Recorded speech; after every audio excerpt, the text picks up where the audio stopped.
Kecelakaan kerja terjadi di galian desa Sri Gading, Mojokerto, Jawa Timur.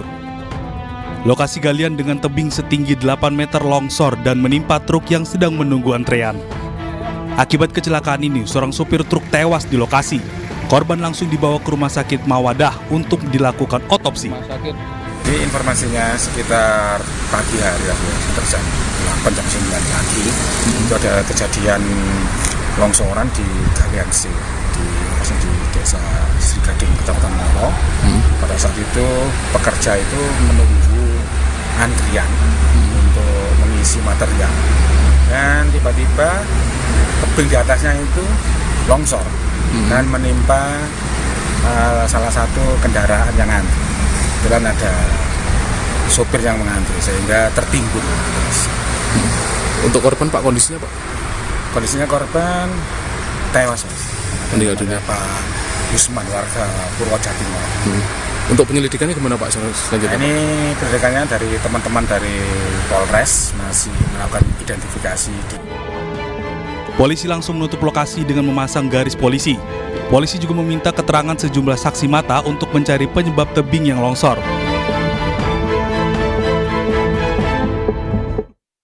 Anda kembali di iNews Malam bersama saya Mirva Suri. Pemirsa, bakal calon Presiden PDI Perjuangan Ganjar Pranowo meresmikan rumah pemenangan di Medan, Sumatera Utara. Ganjar berpesan kepada seluruh relawan agar santun dalam kampanye dan menghindari isu sara.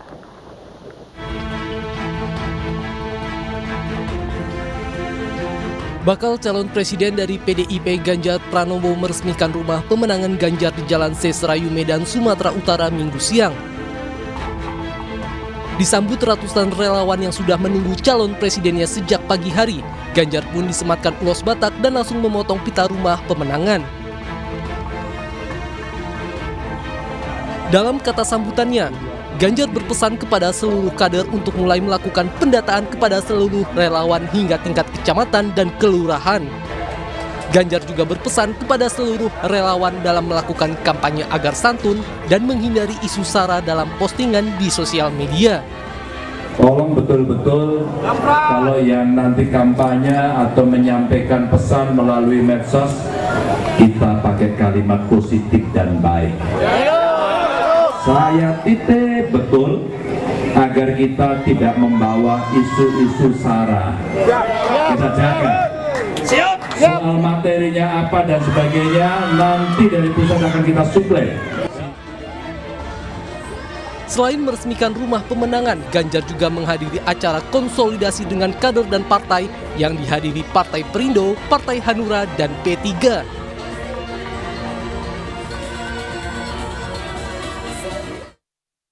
Pemirsa, Ketua DPP PDI Perjuangan Puan Maharani akan segera bertemu dengan Ketua Umum Partai Demokrat Agus Harimurti Yudhoyono. SBY menyebut pertemuan itu akan berlangsung dalam waktu dekat.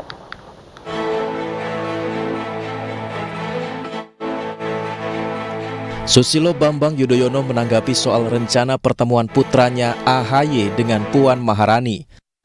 Pertemuan yang berangkat dari niat baik dinilai akan ada manfaatnya, apalagi jika membahas permasalahan bangsa. Meski tidak menjelaskan lebih rinci, namun SBY menyerahkan sepenuhnya kepada AHY selaku Ketua Umum Partai Demokrat. AHY selaku pemimpin Partai Demokrat merespon ajakan dari Mbak Puan, PDIP untuk melakukan pertemuan dan berbincang-bincang. Partai Demokrat selalu berpendapat pertemuan yang berangkat dari niat baik, tujuan yang baik, membahas masalah-masalah bangsa tentu ada gunanya. Sebelumnya PDI Perjuangan dan Partai Demokrat dianggap kian dekat. Pasca Ketua DPP PDI Perjuangan Puan Maharani menyebut bahwa AHY masuk dalam radar cawapres Ganjar Pranowo. Komunikasi antara kedua partai pun makin intens untuk merealisasikan rencana pertemuan Puan Maharani dan AHY. Dari Jakarta Pusat, Rani Sanjaya, iNews melaporkan. Ketua Umum Partai Perindo Haritanu Sudibyo secara resmi mendeklarasikan dan melantik organisasi sayap baru Partai Perindo, yakni Badan Serikat Pekerja Persatuan Indonesia. Kedepan DPN Bas Perindo akan hadir sebagai wadah perjuangan politis bagi para pekerja dan kaum buruh lintas sektor di tanah air.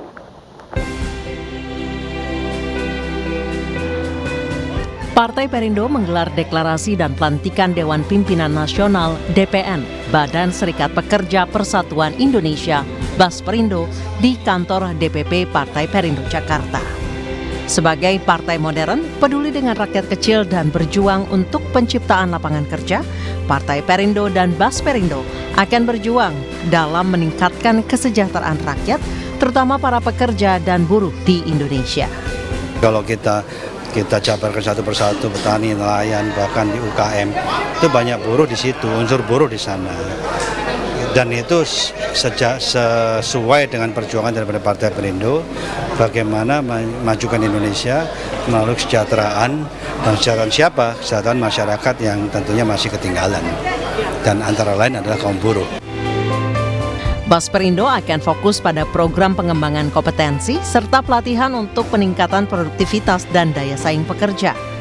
Kita bergabung dengan Partai Perindo ini tentu dengan semangat yang sama ya dengan Partai Perindo bagaimana untuk memperjuangkan hak-hak pekerja buruh ya apa yang disampaikan oleh Pak Ketum Haritanu tadi salah satunya adalah untuk pendidikan ya dan pelatihan ya tentu dengan adanya pendidikan dan pelatihan itu kan kita untuk menuju kesejahteraan. Harapan saya pertama semua yang selama ini yang banyak masih ada beberapa kebutuhan aspirasi kita terutama para pekerja perempuan kita suarakan kita bawa nanti dalam partai dan semoga nanti menjadi bisa diakomodir nanti gitu.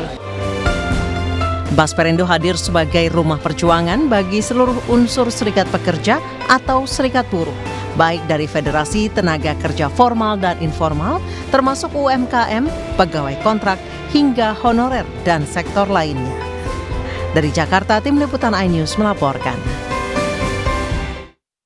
Kita beralih ke dunia olahraga. Pemirsa, Polsek Jagakarsa menggelar ajang tinju bertajuk Jagakarsa Boxing Open di Mapolsek Jagakarsa, Jakarta. Kegiatan ajang tinju ini turut dihadiri oleh Menteri Pemuda dan Olahraga serta mantan petinju juara dunia.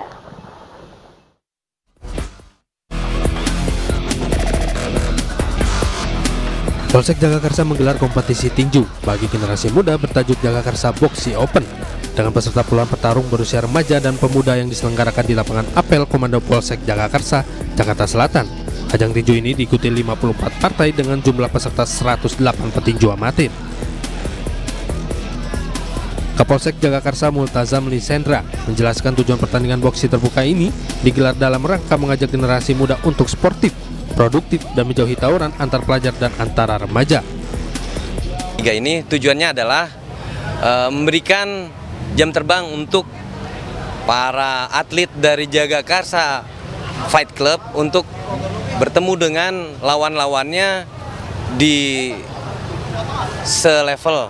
Jadi kami juga kedatangan tamu penantang dari Semarang, kemudian dari Bengkulu, Belitung Timur.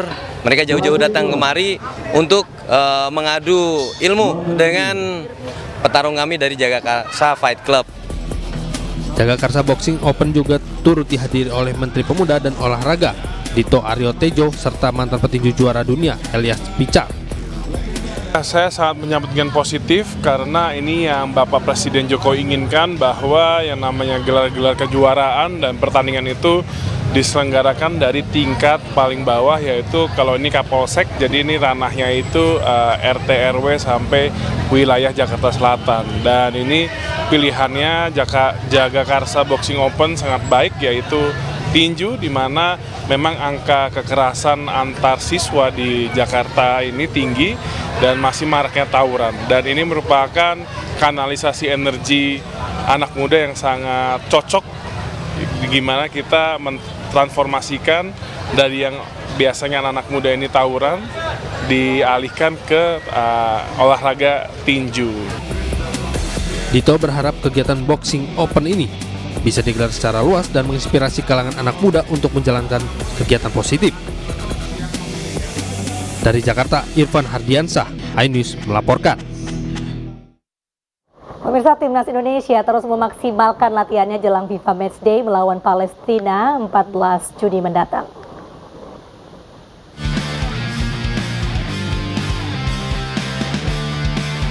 Timnas Indonesia terus memaksimalkan persiapan latihan jelang FIFA Matchday melawan Palestina pada 14 Juni 2023 di Stadion Gelora Bung Tomo, Surabaya.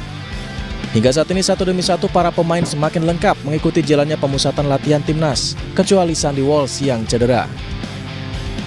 Tetapi untuk pemain-pemain yang datang di sini pada baik aja, selain Sandy yang cedera. Sementara itu, tim nasional Palestina yang sudah tiba di Surabaya juga telah menjalani latihan di Stadion Gelora 10 November. Terkesan dan respect dengan dukungan Indonesia terhadap Palestina, timnas Palestina mengaku tidak peduli dengan hasil menang atau kalah di laga kali ini. Yang terpenting, mereka akan bertanding dengan maksimal. We are very happy to be here. We are very happy to play against this team. And let me tell you something, there are no winners or losers in the match. Whoever wins or loses is a winner. Sebelum menghadapi Argentina pada 19 Juni 2023, timnas Indonesia akan melawan Palestina terlebih dahulu di Stadion Gelora Bung Tomo pada Rabu 14 Juni 2023 pukul 19.30 waktu Indonesia Barat. Tim Liputan iNews melaporkan.